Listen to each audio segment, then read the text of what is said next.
2026 বিশ্বকাপে নেইমার কি ব্রাজিলের মূল স্কোয়াডে দেখতে পারবো আমরা? কোচ কার্লো অ্যানচেলি কি বলেছেন নেইমারকে নিয়ে, চলুন জেনে নেওয়া যাক প্রতিবেদনে। নেইমার জানিয়ে দিয়েছেন 2026 নেইমারের শেষ বিশ্বকাপ হবে।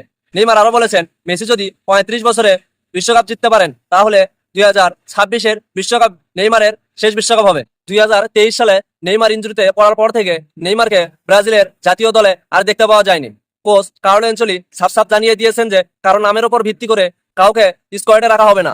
স্কোয়াডে থাকতে হলে অবশ্যই তাকে পুরোপুরি ফিট হতে হবে এবং খেলার ভারসাম্য ঠিক রাখতে হবে। কোচ কার্লো অ্যানচেলি নেইমারকে স্কোয়াডে ফেরার জন্য অনেকটা সময় দিয়েছেন। এখন দেখার বিষয় হলো নেইমার কি 2026 বিশ্বকাপে ব্রাজিলের হয়ে স্কোয়াডে থাকবেন কিনা। আগামী 18 মে 2026 ব্রাজিলের মূল স্কোয়াড ঘোষণা করবেন ব্রাজিলের কোচ কার্লো অ্যানচেলি। তখনই দেখা যাবে নেইমার কি ব্রাজিলের হয়ে 2026 বিশ্বকাপ খেলতে পারবেন কিনা। আপনি কি চান নেইমার ব্রাজিলের হয়ে 2026 বিশ্বকাপ খেলুক? তাহলে অবশ্যই কমেন্ট করুন। ভিডিওটি ভালো লাগলে লাইক করুন, চ্যানেলে নতুন হলে অবশ্যই চ্যানেলটি সাবস্ক্রাইব করুন।